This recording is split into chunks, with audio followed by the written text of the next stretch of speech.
On June 29, 2025 in Milan, the Somali community of Italy gathered to celebrate Somali Independence Day, proudly remembering July 1st, 1960, the historic day when Somalia gained its independence. The event, organized by Dahir of Sambus Milano, was a great success. The evening was warmly hosted by Vittorio, who welcomed all the guests with enthusiasm. This evening was not only a tribute to the past, but also a bridge to the future, a precious opportunity to feel closer, rediscover one's roots, and strengthen.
Quindi sono veramente contento, orgoglioso di così darvi piccoli cenni di storia della Somalia.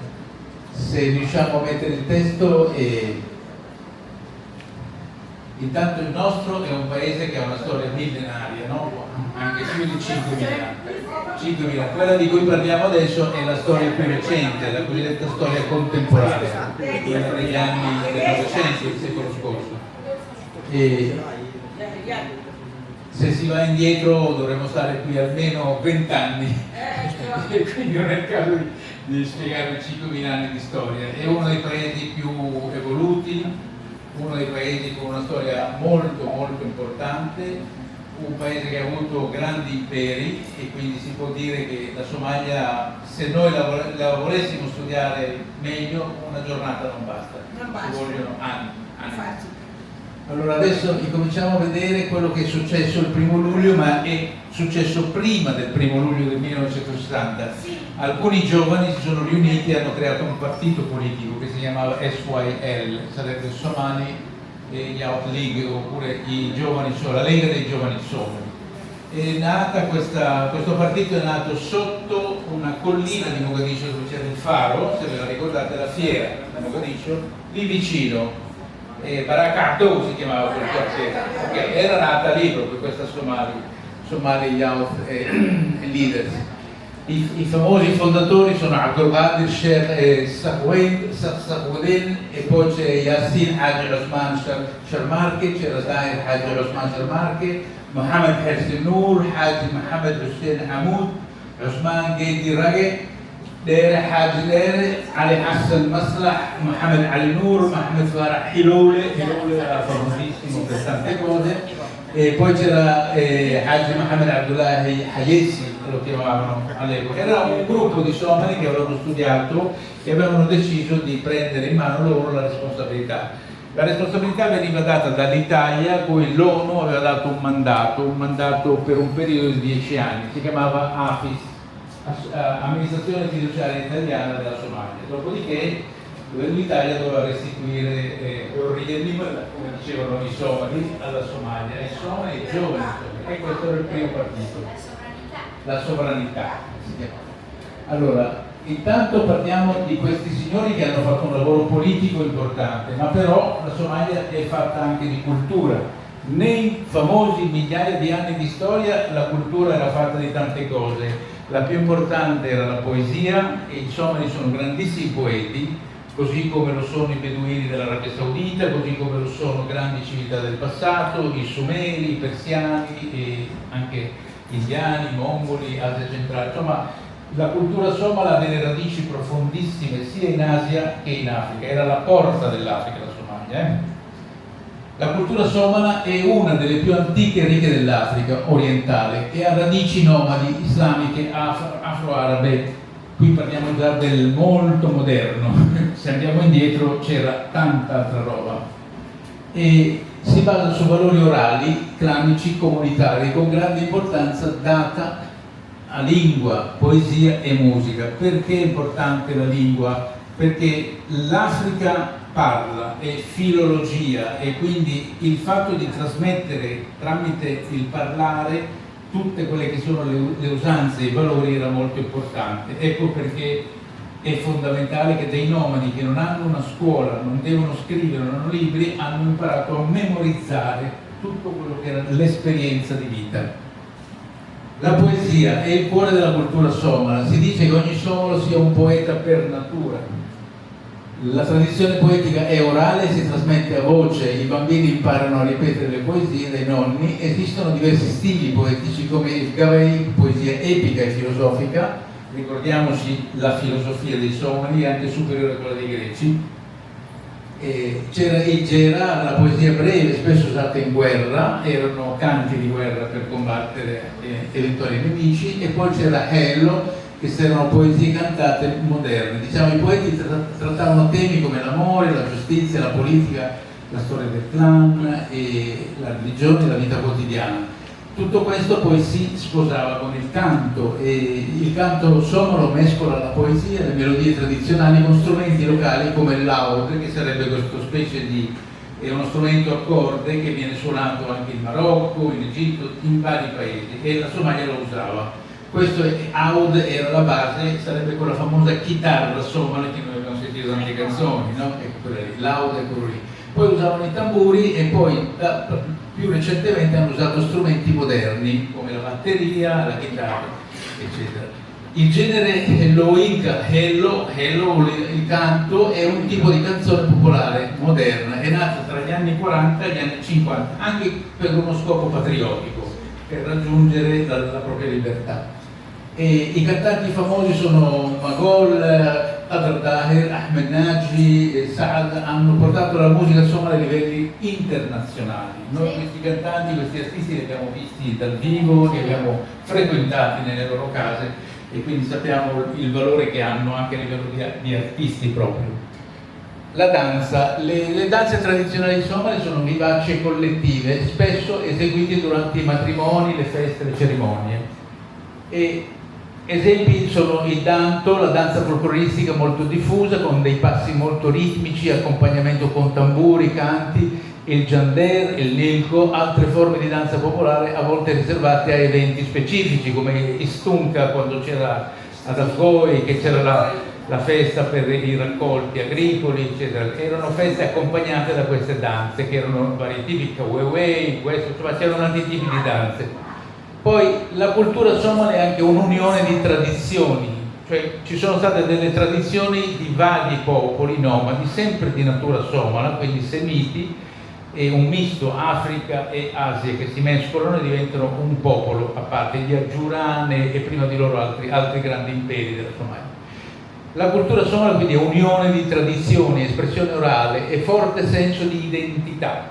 Quindi si riconoscevano i somali, bastava parlarsi per capire. Se tu sei somalo, quando sei in giro per il mondo, una parola fa girare tutti i somali. Guardia, a che tu la sei? E tu si girano tutti, wow, ma chi è questo? Guarda, dove viene? E questo è il modo di riconoscersi, quindi il forte senso di identità che ancora oggi si conserva tra le nuove generazioni, i ragazzi di oggi, giovani, sia in Somalia che nella diaspora, perché molti somali vivono nel mondo. Noi siamo uno dei paesi più diciamo diffusi sul territorio. Ci sono somali in Cina, ci sono somali in Nuova Zelanda, in Australia, in Canada, in America, addirittura in America hanno fondato degli imperi commerciali, intere città sono diventate somali e sono molto rispettati. Una volta un capo della polizia qui italiana mi disse: noi abbiamo tanti stranieri in Italia, gli unici che non hanno mai avuto problemi con la legge sono i somali. Cioè il somalo che diceva Shatigar, cioè come a dire non ti macchiare di crimini, sei una persona seria. Ok? Questa è l'importanza di somalo. Bravo. Poi incominciamo adesso alla storia dell'indipendenza. Nel maggio del 43, il 15, nasce a Mogadiscio questa Lega dei Giovani Somali che è stata fondata da quei 13 giovani con l'obiettivo di unificare i territori somali, fare cioè la grande Somalia e ottenere l'indipendenza, promuovendo, all'epoca c'erano gli inglesi, promuovendo l'unità nazionale, l'istruzione e il superamento delle divisioni craniche. Quindi attenzione, rimane Somali, cioè vuol dire state uniti, non vi dividete, non litigate. Il 1° luglio del 1960 la Somalia italiana e la Somalia britannica si uniscono e nasce la Repubblica Somala e l'SYL incomincia a guidare il primo governo, il primo Stato della Somalia unita, sia quella del nord che era ex colonia inglese, sia quella italiana del sud. Negli anni dal 69 abbiamo vissuto un colpo di Stato fatto dal generale Siad Barre che instaura una dittatura di natura socialista. Nel 91 questo regime crolla, c'è una guerra civile ed è un collasso dello Stato. Perché questa cosa è successa? Perché negli anni le intenzioni, io ero presente la sera in cui è successo questo colpo di Stato, tornavo da una spaghettata al Bar Lido e ci siamo trovati circondati da soldati, nessuno sparava, però ci hanno detto state nelle case, non dovete uscire. Per 5 giorni c'è stato il coprifuoco. Prima di questo colpo di Stato era stato compiuto un atto che era l'omicidio del presidente Abdel Sharmasi. Allah Hanod l'hanno ucciso e hanno fatto 5 giorni di lutto nazionale. Vabbè, lutto nazionale, hanno ucciso il presidente. Dopo invece è venuto fuori il colpo di Stato fatto da Siad Barre. Perché dopo tanti anni crolla Siad Barre? Perché ha creato quello che la cultura tradizionale somala diceva di fare, lui non l'ha fatto, vale a dire ha diviso. La cultura tradizionale somala dice unitevi, aiutatevi e fate insieme le cose, non state divisi. Lui invece ha diviso per governare e questo dopo tanti anni ha creato poi quel crollo che c'è stato. Negli anni 2000, dopo anni di guerra civile, quindi la guerra civile inizia nel 90-91,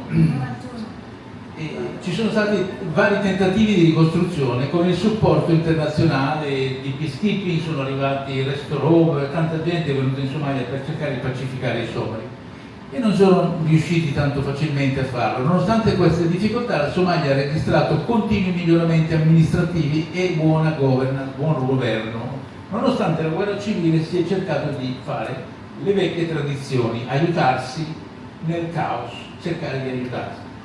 E questo vale di più di tutti i casini della modernità. Quindi le antiche tradizioni sono molto più serie di tutti i problemi di potere dei nostri giorni moderni. Quindi non vi dimenticate le radici da cui venite, mai, non abbandonate le radici, perché sono importantissime.